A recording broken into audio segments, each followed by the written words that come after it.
মানি square, টাকা এবং এর সাথে আমাদের সম্পর্কের ব্যাপারে কিশোর।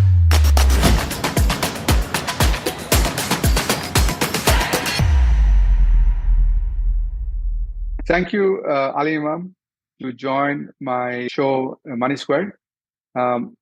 You are my first speaker, so সেটার জন্য অসংখ্য ধন্যবাদ। So শুরু করার আগে প্রথমে আমি একটু আমাদের অডিয়েন্সের জন্য একটু ছোট করে পরিচয় দেওয়ার জন্য রিকোয়েস্ট করব। জি, শিওর। ধন্যবাদ মুস্তাফিজ ভাই আমাকে আমন্ত্রণ জানানোর জন্য। Very happy to B here.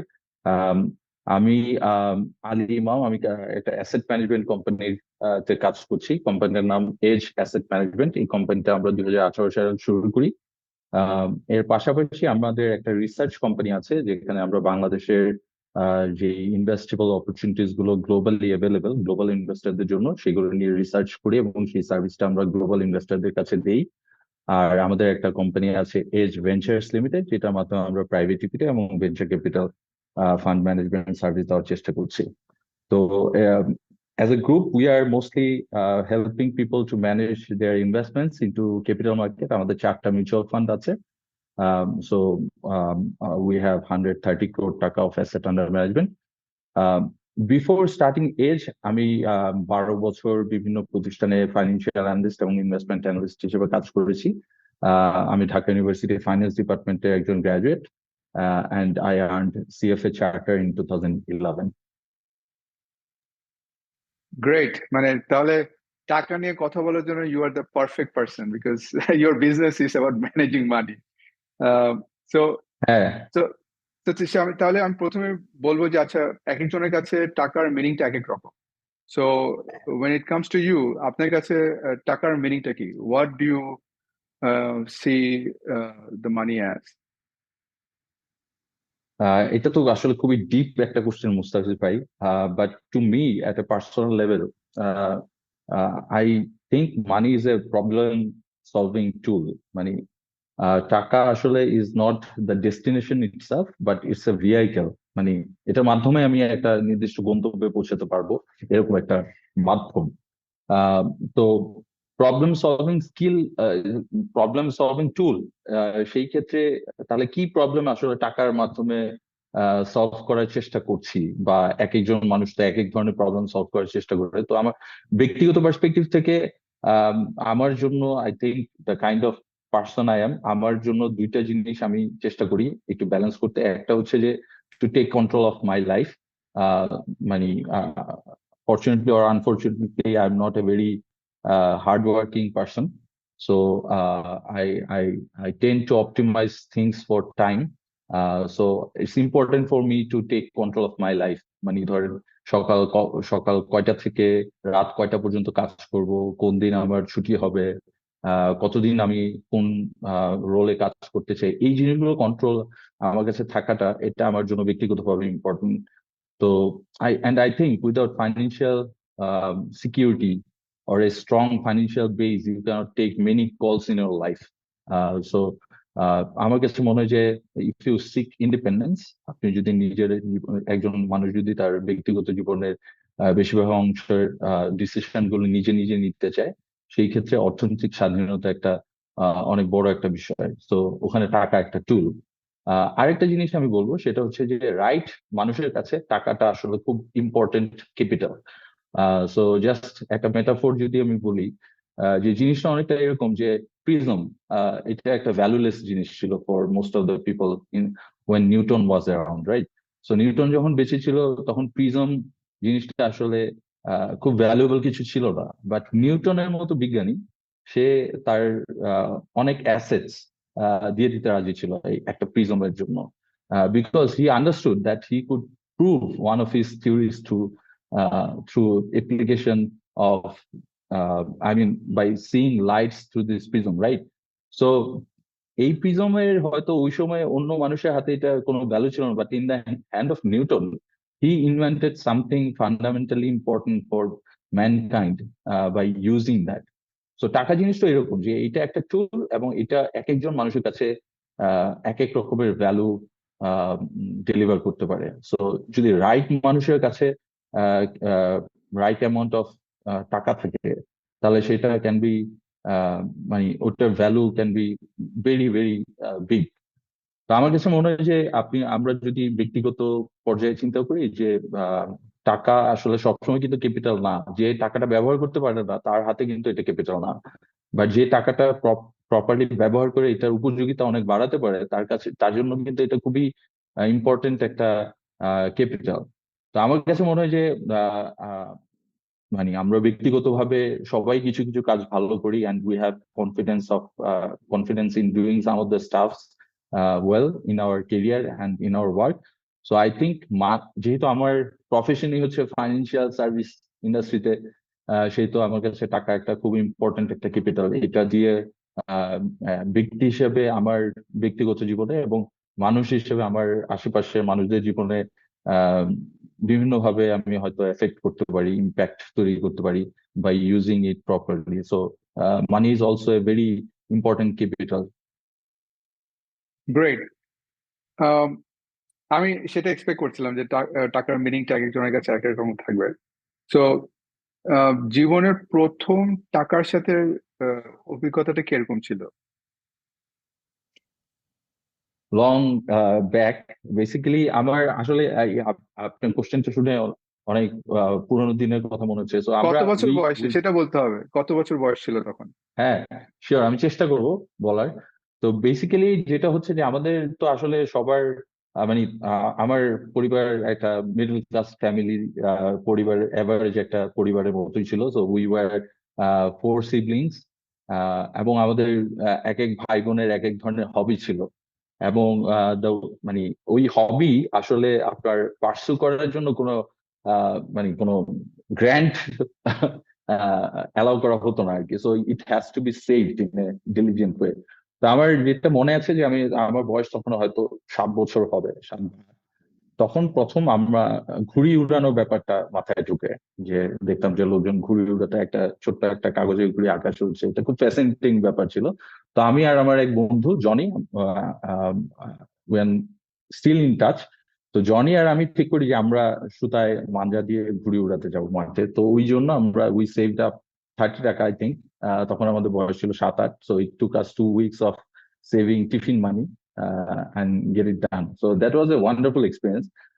So এইটা হচ্ছে ধরেন আপনি একদম অ্যানেকডোটাল একটা এক্সপিরিয়েন্স। আর but the serious side of money, the serious meaning of money, এটাই আমার এক্সপোজার হয় আমার বয়স যখন 9 বা 10। সো আমার আব্বা ওনার কিছু মেডিকেল কন্ডিশন ডেভেলপ করে, ওই সময় 92 বা 93 এর কথা বলছি। তো he had some cardiological issues back at then. বাংলাদেশে আসলে কার্ডিওলজিক্যাল ট্রিটমেন্ট ওরকম ইনফ্রাস্ট্রাকচার বা ডায়াগনস্টিক্স এর সুযোগটা ছিল না। সো আব্বাকে বলা হয় যে to go to India to get some diagnostics done. So angiogram, তখন বাংলাদেশে এনজিওগ্রাম করা হতো না। So he went there. He thought it's just a test and he will get it done and come back. But ওই angiogram করার পরে যেটা দেখা যায় যে he is in a very serious situation, and the doctor, ওনার নাম doctor Devi Shetty, he took no risk. He offered to do an operation just after 1 day. So ওই সময় ধরেন আর্লি 90s এ বাংলাদেশ থেকে ধরেন একটা বড় অ্যামাউন্ট অফ মানি ইন্ডিয়াতে পাঠানো for someone who is not exposed to business or finance, মানে আমি আমার আম্মার কথা বলছি। তো এটা খুব ডিফিকাল্ট ছিল টু, কারণ আব্বার ফাইন্যান্স সম্পর্কে আম্মার তেমন কোনো ধারণা ছিল না, to get the money and then to send it, and it was life and death situation. So ওই জিনিসটা, that had a very profound impact on all of us. So and then যেটা হলো যে আমরা ওই টাকাটা পাঠাতে পারি নাই পুরোটা ওই সময়ের মধ্যে, but the doctor and the hospital actually gave the credit, and they went for the operation in due time. So that was something that মানে ধরেন it's a great memory for all of us, and we learned a lot from this whole experience. তো এটা হচ্ছে serious side থেকে টাকার সাথে প্রথম একটা ইন্টারাকশন আর কি বলা যায়। Alright, interesting. আমি একটা এক্সপেক্ট করি নাই। সো একটা খুব ট্রমার একটা এক্সপিরিয়েন্স মানে টাকার সাথে একটা trauma I think related, specially এত ছোট বয়সে। সো একটা বয়সে আমরা যেটা করি যে আমাদের ক্যারিয়ার গ্রো হয় এবং আমাদের একটা মোস্ট পিপল যেটা হয় একটা পর্যায়ে ইনভেস্টমেন্ট করার চিন্তা করে, right? Because they have some saving. So আপনার জীবনের প্রথম বড় ইনভেস্টমেন্টটা কি ছিল এবং কেন?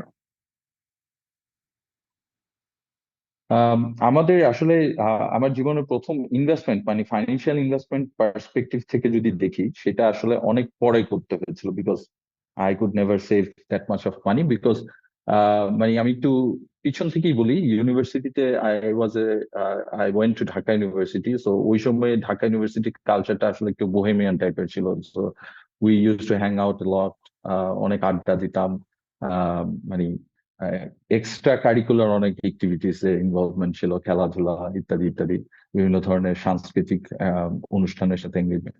সো আমরা আসলে I personally did not optimise things for money. আমার সময় হয়তো ধরেন আপনি টিউশনি করা বা পার্ট টাইম জব করা, এটা খুব পপুলার ছিল, but I did not like that. So আমার কাছে ওই আড্ডা মারা ব্যাপারটা খুব ইম্পর্টেন্ট ছিল। সো যেহেতু আমার জন্য এটা খুব ইম্পর্টেন্ট ছিল, and that was not income generating, so I didn't have enough money when I was just fresh out of university. So I had to wait for some time to get resources built up to go for personal investment. তো আমার জীবনের প্রথম significant ইনভেস্টমেন্টের সুযোগটা আমার হয়েছিল professional perspective থেকে। So আমার থার্ড জব, মানে খুব অল্প সময়ের মধ্যে আমার 2-3টা জব চেঞ্জ হয়, কারণ আমি যখন ফাইন্যান্সে গ্রাজুয়েট করি তখন আমার ড্রিম ছিল যে to go for investment management in the capital market.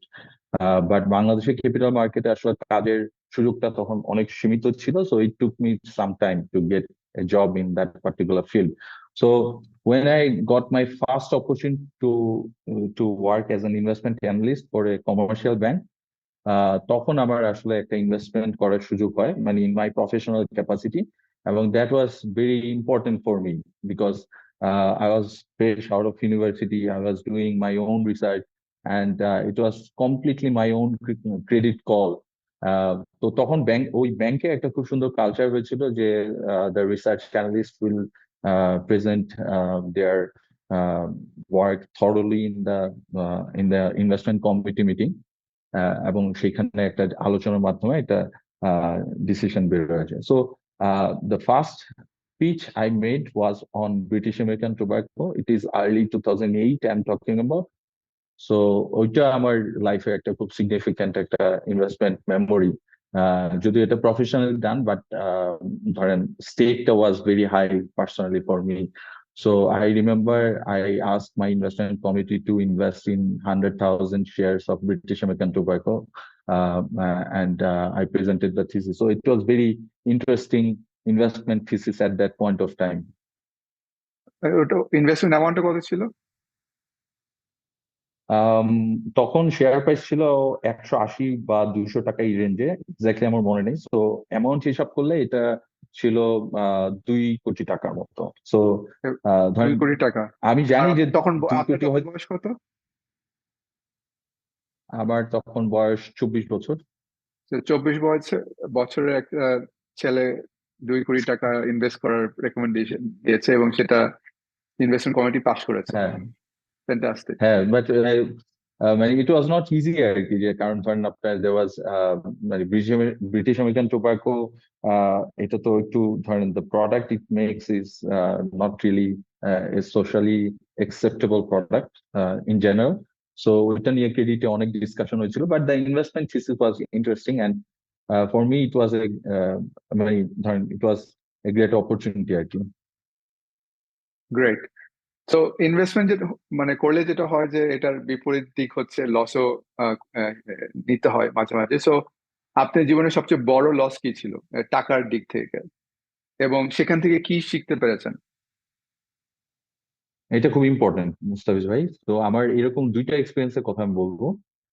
একটা এক্সপিরিয়েন্স হচ্ছে যে 2010-11-তে আপনি হয়তো জানেন যে বাংলাদেশে দেওয়ার was a stock market crash in 2010 because of monetary policy tightening, এবং ওভার ভ্যালুড একটা মার্কেট সিচুয়েশন ছিল। তো তখন একটা বড় ধরনের ক্রাইসিস হয় বাজারে। তো 2010-এ মানে 2009-এ নতুন সরকার আসে, এবং নতুন সরকার নতুন পাওয়ার পলিসি মানে পাওয়ার জেনারেশন একটা নতুন রোড ম্যাপ হয়, যে আমাদের দেশের পাওয়ার generation ability will be increase radically. So এই জন্য independent power producer private sector এদেরকে ইনভাইট করা হয়। তো তখন I got very excited by the new policy and I invested um, in a IPP company that was listed back at then. So এবং ওই ইনভেস্টমেন্টটা আমি আসলে খুবই হাই কনভিকশন নিয়ে, ধরেন আপনার অনেক মার্জিন লোন নিয়ে ওই ইনভেস্টমেন্ট আমি করি, because I could see things were going through a very radical change of, মানে চেঞ্জ গুলো খুব র্যাডিক্যাল ছিল আর কি।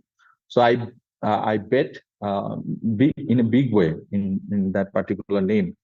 তো যেটা হয় যে মানে ওই কোম্পানিটা আসলে অপারেশনাল ছিল বেশ কিছু বছর ধরেই। ওরা ছোট ছোট পাওয়ার প্ল্যান্ট করছিল, 30 মেগাওয়াট 25 মেগাওয়াট এরকম পাওয়ার প্ল্যান্ট করছিল। তো যখন সরকার পরিবর্তিত হয়ে নতুন সরকার আসে এবং নতুন পাওয়ার পলিসি নেয়, তখন they were talking about big power plants like 500 megawatt gas based power plants. So I thought it's a trajectory change, মানে গত 5 বছরে ধরেন 100 মেগাওয়াট পাওয়ার production mandate পেয়েছে, and then the next mandate they're getting is like 500 megawatt.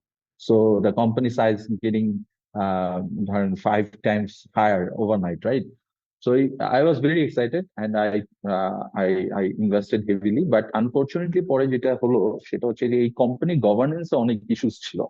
So তারা এই ছোট ছোট power plant implement করার জন্য যে কোম্পানিটা ব্যবহার করছিল, আনফরচুনেটলি বড় পাওয়ার প্ল্যান্টের ম্যান্ডেট গুলো তারা ওই ছোট কোম্পানি দিয়ে ইমপ্লিমেন্ট করেনি।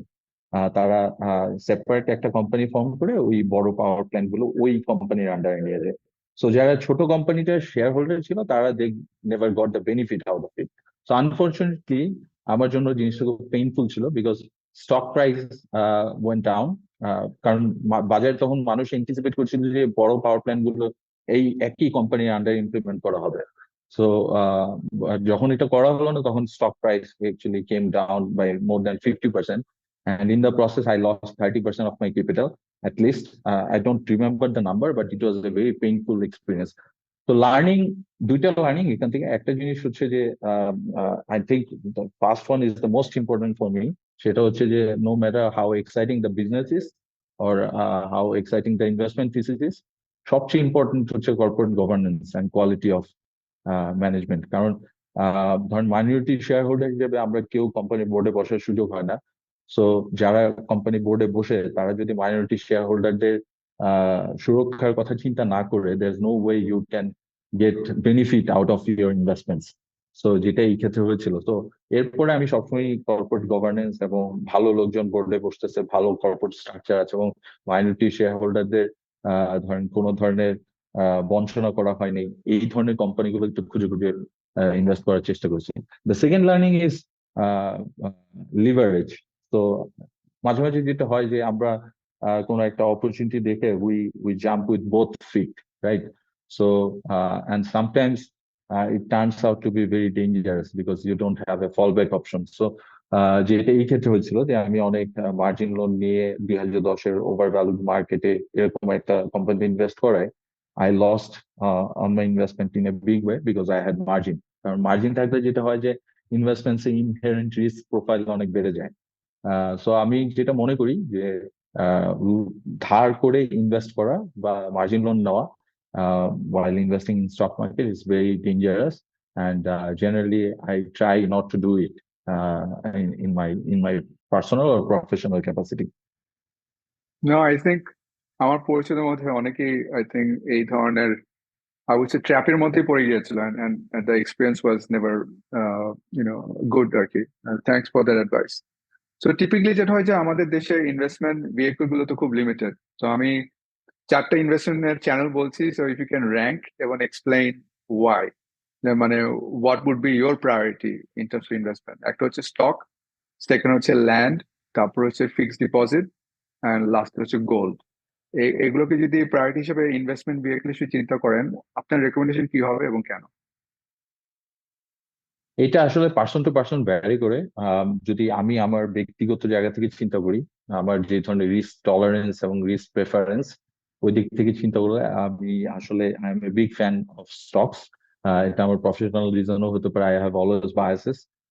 ফিক্সড ইনকাম সিকিউরিটিতে আসলে আমি তেমন কোনো ইনভেস্টমেন্ট কখনোই করিনি। সো আমার জন্য নাম্বার ওয়ান প্রায়োরিটি হবে স্টকস, কারণ আমার কাছে যেটা মনে হয় যে বাংলাদেশের মতো একটা ইকোনমিতে যেখানে ধরেন আপনার there's a growth tailwind in general in the economy, এখানে যে ভালো কোম্পানিগুলো আছে, লার্জ ক্যাপ ভালো ম্যানেজমেন্ট আছে এবং ওয়েল গভর্ন কোম্পানি, সেই কোম্পানিগুলোতে আসলে কম্পাউন্ডিং রিটার্ন জেনারেট করার অনেক সুযোগ রয়েছে। তো আমার কাছে মনে হয় যে this is the prime real estate properties with the benefit of stocks like liquidity, right? So এই কোম্পানিগুলো আসলে সবচেয়ে ভালো কমার্শিয়ালি ব্যবসা করছে। So it's a piece of ownership in the best businesses you have, right? So ওই দিক থেকে এটা আসলে আমার কাছে খুবই অ্যাট্রাকটিভ মনে হয়।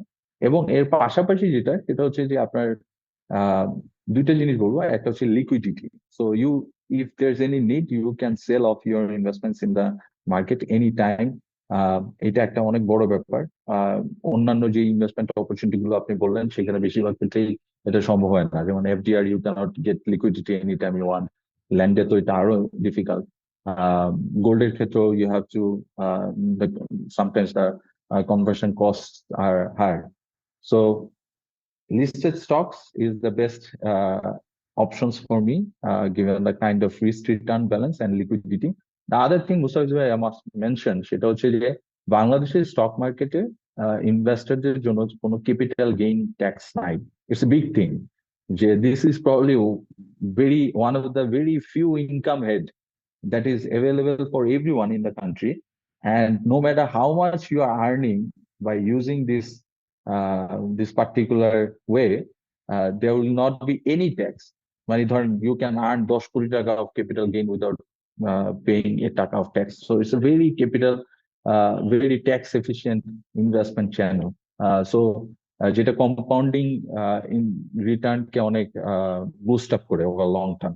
তা আমার কাছে মনে হয় এইসব কারণে স্টক আমার জন্য খুব অ্যাট্রাকটিভ, আমার কাছে অনেক অ্যাট্রাকটিভ মনে হয়। এরপরে যদি the second option is probably সঞ্চয়পত্র। কারণ এটা তো ধরেন আপনার, যদিও আমি ব্যক্তিগতভাবে কখনোই সঞ্চয়পত্র ইনভেস্ট করিনি, but I never had enough money to do anything other than stocks. But আমার যদি একটা সময় একটা বয়সে গিয়ে একটা পর্যায়ে গিয়ে হয়তো definitely I will have to put some money in fixed income generating assets, and সঞ্চয়পত্র would be my first preference.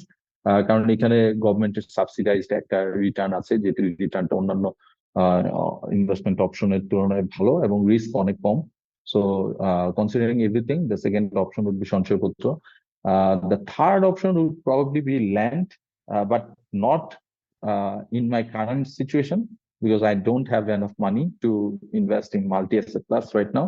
So I think land could be a good addition in a well-diversified big portfolio, because land comes up with a lot of optionalities. কারণ একটা prime একটা commercial এরিয়ায় a piece of land can be very valuable over time, যেটা ঢাকায় হচ্ছে early ধরেন আপনি 2010 পর্যন্ত, late 90s to 2010 পর্যন্ত। So I think that kind of value unlocking can happen in other part of the country in the next decade.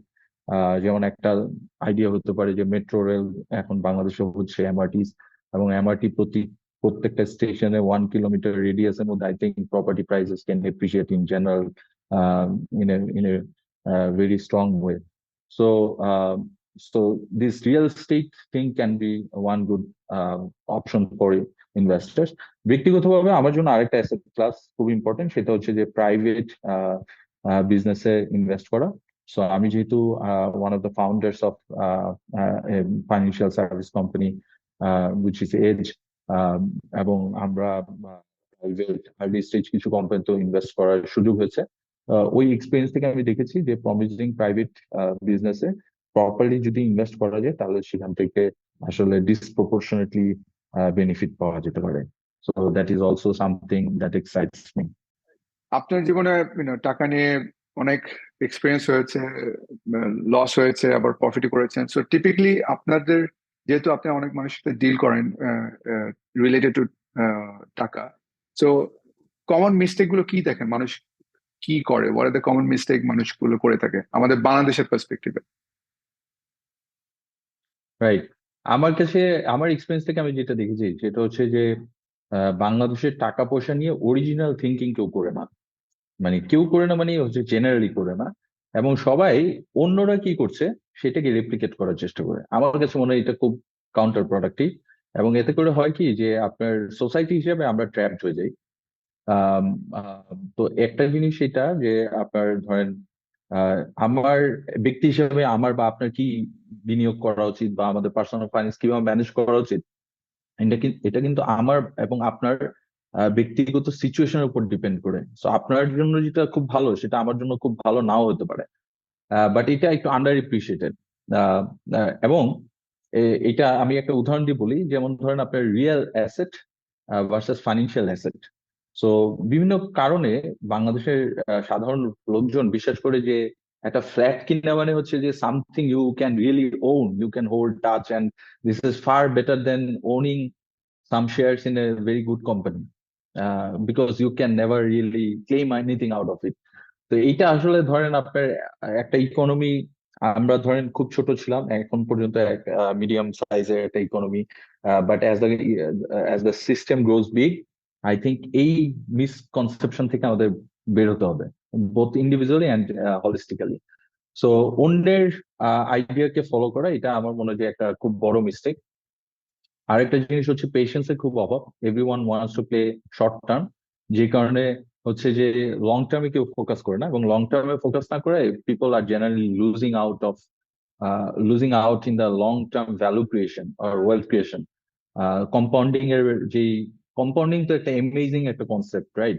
So compounding এর যে benefit, এই বেনিফিটটা আমি খুব অল্প মানুষজনকেই দেখি হার্নেস করতে পারে। So they try to make things, মানে ধরেন যেটা ওয়ারেন বাফেটের মতো ফিলোসফাররা বলে যে we tend to overestimate what we can achieve in 10 days and underestimate what we can do in 10 years. So ওই জিনিসটা আমাদের ক্ষেত্রে খুব অ্যাপ্লিকেবল আর কি। সো এই দুইটা জিনিস আমি বলবো, যে একটা হচ্ছে যে নট থিঙ্কিং এনাফ ইন্ডিপেন্ডেন্টলি, নিজস্ব ইন্ডিপেন্ডেন্ট থিঙ্কিংটা কম করি আমরা টাকা পয়সা অর্থনৈতিক ইস্যু ব্যাপারে, যে কারণে ধরেন we end up investing in যুবক অর মানে পঞ্জি স্কিমস, এবং আমরা ধরেন 2% রেন্টাল ইল্ডের জন্য অনেক টাকা পয়সা খরচ করে একটা প্রপার্টি কিনি, when better alternatives are right there. আরেকটা হচ্ছে যে আপনার আমরা লং টার্ম সেন্ট্রিক মাইন্ডসেট আমাদের নাই, শর্ট টার্মে ফোকাস করি খুব বেশি। এই দুইটা একটা আমার মনে হয় সবচেয়ে বড় মিস্টেক। গ্রেট। আমি আমাদের টিপিক্যালি যেটা দেখি স্টক মার্কেটে মানুষ ইনভেস্ট করে কে কি কোন স্টক কিনছে সেটাই ফলো করে। আমি দ্যাটস আই থিঙ্ক যেটা আপনি বলছেন। সো যেহেতু লং টার্মের কথা বলছেন, long so when it comes to long term or future, আপনি কিভাবে টাকা ম্যানেজ করা বা প্ল্যান করেন? রাইট। মুস্তাফিজ ভাই, আমি চেষ্টা করি, আমার একজন খুব প্রিয় একজন রাইটার আছে নাভাল রবিকান্ত, মানে he is a philosopher, contemporary philosopher, এবং মানি ওয়েলথ বিজনেস এইসবের ব্যাপারে তার খুব স্ট্রং কিছু পার্সপেক্টিভস আছে, যেটা আমার কাছে খুব মানে ভালো মনে হয়েছে। তো ওনার একটা পার্সপেক্টিভ হচ্ছে এই যে money is a tool, money is not the destination, so wealth is the tool, right? So এবং then wealth, we get to do something with wealth in our life. তো আই থিঙ্ক এই তিনটা জিনিসের মধ্যে একটা রিলেশন থাকা লাগবে, যে what are my priorities in life, এইটার সাথে ওয়েলথের একটা কানেকশন, দেন ওয়েলথের সাথে মানি একটা কানেকশন। সো ফরচুনেটলি যেহেতু আমি ফাইন্যান্স ইকোনমিক্স এই ডিসিপ্লিনের ট্রেন্ড আপ, সো আমি এই জিনিসটা করার সুযোগ আমার হয়েছিল অনেক আগে। মানে আমার আসলে খুব আর্লি স্টেজ থেকে ইচ্ছা ছিল নিজের বিজনেস করা, and I never had the capital to start with. So I had to make a plan. Yeah, how can I gather the needed amount of capital over time? So I made a plan for saving very aggressively in initial years. So আমার কাছে মনে হয় যে আমি কিভাবে সেটা করেছি, সেটা কত বছর সেটা কত বছর বয়সে? এটা খুবই আর্লি স্টেজে। I made my first plan in 2011, and then না, আপনার আপনার বয়স কত ছিল? 2000 আমার তখন বয়স ছিল 27. So wow, and that's then early. So, so 27, it was like an Excel sheet where every single income and expense head is estimated and checked in reality, right? And there was a plan for saving up. So it's like saving fast personal finance approach আর কি যদি বলি। তো ওইটা আসলে করার রিজনটা ছিল এই যে একটা বিজনেস করার একটা মানে একটা আমাদের একটা অ্যাসেট ম্যানেজমেন্ট কোম্পানি করার প্ল্যান ছিল খুব আর্লি স্টেজ থেকে। সো ওইটার ক্যাপিটাল গ্যাদার করার জন্য I went for that. So এই যেটা আমি বললাম যে লাইফে আমি করতে চেয়েছি একটা কিছু, সো সেইটার সাথে আমি চেষ্টা করেছি আমার পার্সোনাল ফাইন্যান্সটাকে কানেক্ট করতে। আহ, তো আমার কাছে যেটা মনে হয় যে এই প্রায়োরিটিটা এক একজনের জন্য এক এক রকম। সো ধরেন আমার যদি এরকম প্ল্যান থাকতো যে I want to go C the world, every country, and want to explore everything, right? So then ওইটার একটা বাজেট করতে হবে যে আমি যদি পুরো ওয়ার্ল্ড এক্সপ্লোর করতে চাই তাহলে how much money do I need, how much do I have, and how can I get from where I am to where I need to be, right? So I think this is the process যে লোকজন জীবনের priority গুলো ঠিক করে সেখান থেকে back calculate করা যে how financial things need to be taken care of two fulfil those goals.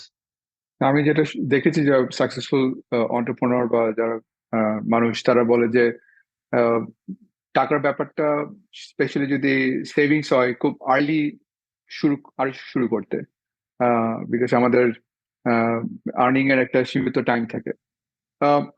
So টাকার ব্যাপারে আপনার সবচেয়ে ভালো অ্যাডভাইস কি পেয়েছেন জীবনে?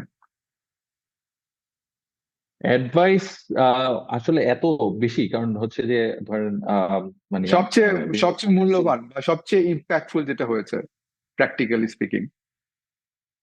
আই থিঙ্ক এক্স্যাক্টলি সামারাইজ করা তো কি শুনেছি ওটা মনে নেই, বাট টেক অ্যাওয়েটা ছিল এরকম যে continuous learning is the source of building wealth and stay on top of things. And I think ইস এই কারণে আপনি দেখবেন যে যারা সাকসেসফুল ইনভেস্টার তারা ভরাশিয়াস রিডার, এবং এরা generally interested in many things, এবং they are very powerful philosopher also. আপনি যে কোনো সাকসেসফুল ইনভেস্টারের যদি তার সম্পর্কে পড়াশোনা করেন বা তার কথা শুনেন দেখবেন যে they have original philosophy in their life. তো আমার কাছে যেটা মনে হয় যে পড়াশোনা করা এবং লার্নিংটা কন্টিনিউ করা এবং জেনারেলি ইন্টারেস্টেড থাকা, এটা খুব ইম্পর্টেন্ট। জেনারেলি ইন্টারেস্টেড থাকার একটা কম্পোনেন্ট হচ্ছে making the large surface area big. মানে ধরেন আমাদের এখানে যেটা বাংলাদেশের একটা কমন মানে একটা অসুবিধা হচ্ছে যে আমরা সাধারণত কমফোর্ট জোনের বাইরে যেতে চাই না। তো এতে করে হয় কি যে বিভিন্ন জিনিস ট্রাই করে দেখা, লাখ সারফেস এরিয়া বড় করা আর কি। যে কারণ লাখ কিন্তু মানুষের জীবনে খুবই ইম্পর্টেন্ট। মানে সচিন টেন্ডুলকার যদি কখনো ক্রিকেট ব্যাট না ধরতো তাহলে ধরেন the world would have missed a great genius, right? এবং দিস কাইন্ড অফ ট্যালেন্ট, মানে সবারই তো কিছু না কিছু ট্যালেন্ট আছে, বাট কিছু কিছু মানুষ কিন্তু ওই জিনিসটা সারা জীবনও এক্সপ্লোর করতে পারে না। যে maybe I am good at playing cricket or football, or maybe I'm a great investor, but I never go invested in the stock market. I never did because আমার আব্বা করে নেই, বা আমি আমার বন্ধু বান্ধব কাউকে দেখি নেই করতে।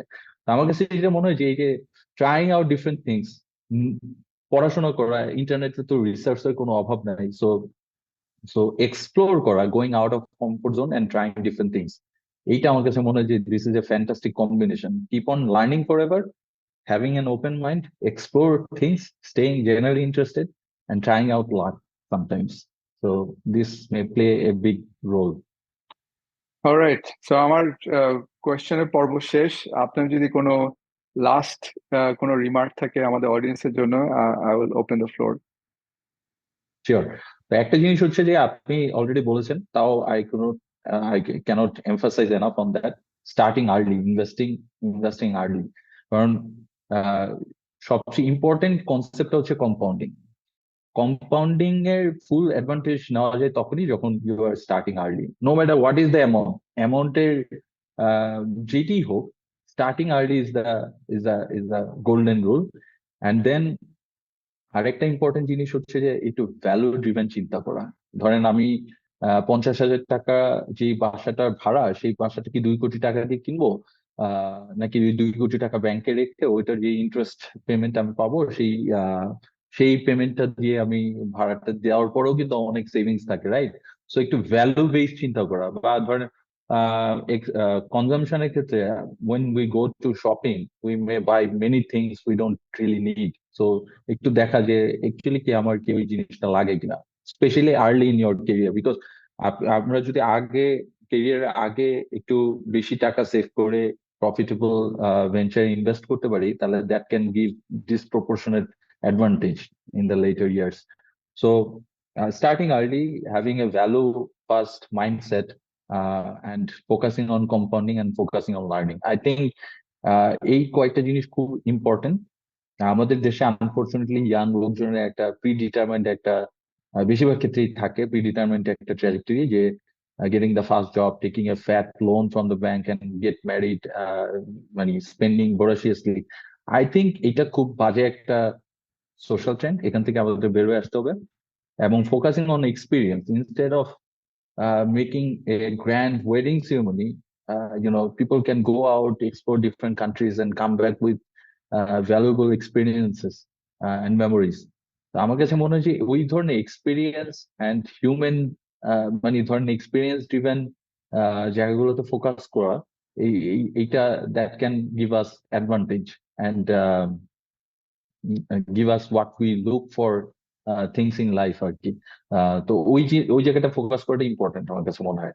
So starting early, value driven mindset, trying out component, trying out luck and keep on learning. These are very important things. আমার মনে হয় these are excellent, শুনতে খুব সিম্পল মনে হলো। I think these are excellent advices. I am too late, I'm already old, but আমাদের অডিয়েন্সে যারা much younger, তারা probably will appreciate এবং hopefully they can take this advice, এবং স্পেশালি টাকা নিয়ে নতুন ভাবে চিন্তা করার, যেটা বললেন যে আমাদের গদবাঁধা যেসব চিন্তা আছে আমাদের, সেখান থেকে বেরিয়ে এসে নতুন ভাবে আবার কিভাবে চিন্তা করতে পারি আমরা টাকা নিয়ে, সেটা দরকার। তো অসংখ্য ধন্যবাদ Ali Imam. I hope you have a wonderful day. Thank you. Thank you, Mustafiz bhai. Thank you for having me. Have a good day. Assalamu alaikum. Assalam.